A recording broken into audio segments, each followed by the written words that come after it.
You're listening to the Slavic Literature Pod, your shelf help guide to all things Slavic.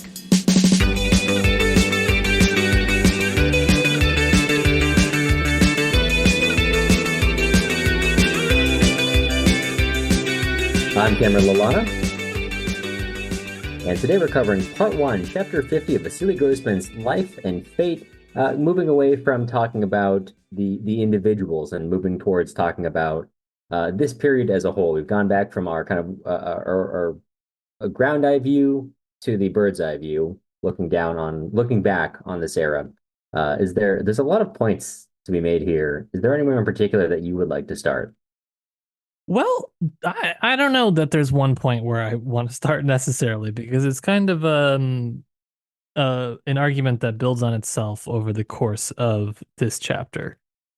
And it starts with a this sort of analogy of people kind of getting rid of or slaughtering infected cattle. And obviously you can kind of see where this is going, but it does sort of link to this last chapter with David that we discussed last night.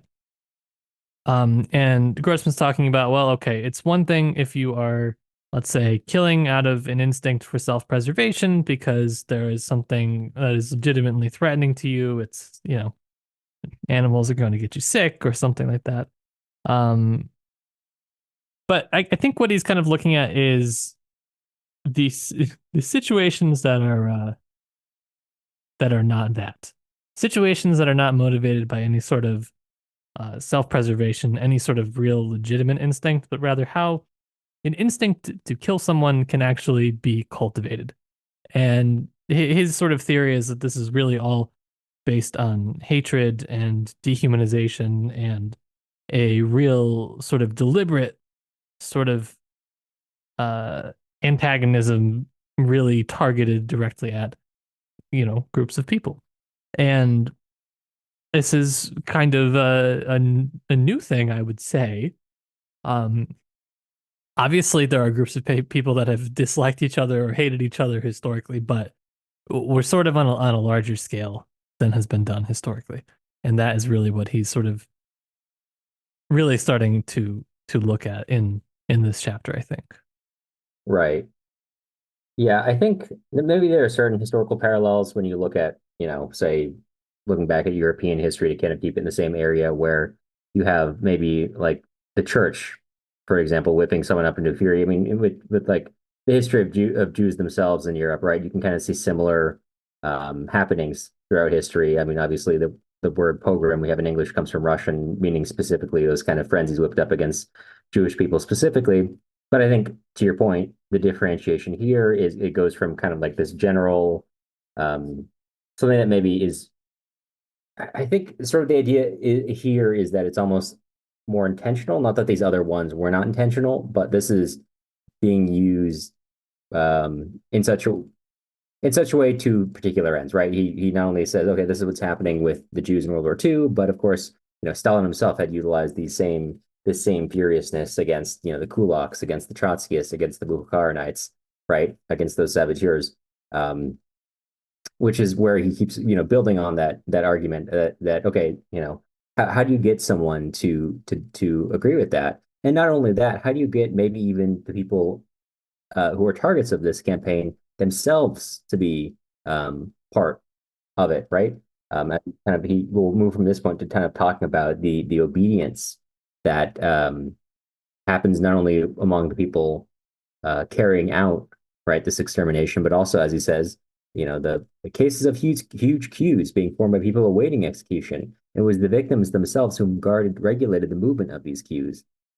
And as we've been said many times before, Grossman is not putting forth a new theory of human existence, and Grossman himself says, this obedience itself is not a new thing. What we're seeing is not a new trait appearing in human nature. Rather, we are seeing a new force acting on human beings, which, circling back to the point you were originally making, is sort of the totalitarian systems, the extreme violence that paralyzes the human spirit throughout the whole continent, as he terms it, which is, I think, this new force. It's not like new things emerging within people. It's simply a new force in the world. which actually I think is in some ways a small positive.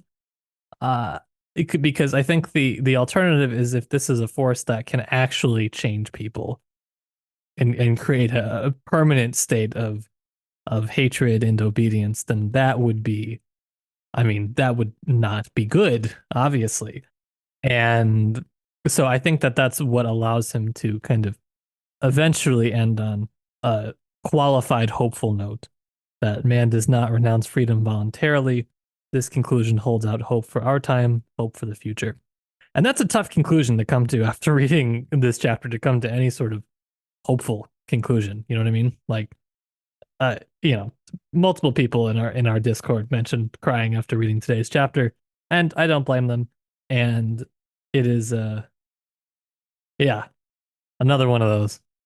It's a tough one, and like you say, the conclusion is ultimately hopeful. Rejection of sometimes some themes you've even seen in previous works of his, but difficult ones, right? I mean, it's one of like eventual victory, that there is an eternal yearning towards freedom, which will stick towards towards humanity. But of course, then this hope is only exists as long as there is mankind itself, which I think, right? I mean, in this case, in life and fate, you're not really necessarily looking at the destruction of mankind as a whole.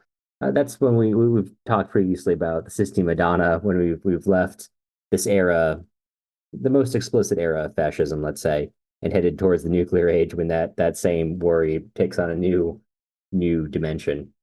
Yeah, and it's kind of, I don't know. It's a hopeful note, but I don't want to say it's too like it's not any sort of blind optimism by any means. And so I think that that's a strength of the book overall, to not sort of reduce anything to just hollow platitude, or just a, well, this was bad, but everything will be okay.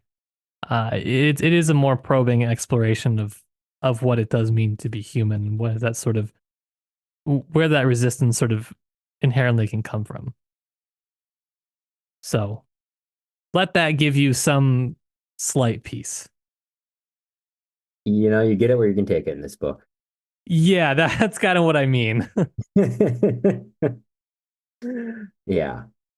Well, unless there's anything else you wanted to cover, I think tomorrow we'll be getting to a chapter on a similar topic, which we've kind of, as you've termed, the Grossman GPT chapter, which will be interesting to talk about. We spoke a little bit about it in our longer episodes, so you'll hear more about it then. But as a little treat, as a little preview of that, we'll have some things to say about it tomorrow. Absolutely. In which case, you will hear from us again soon.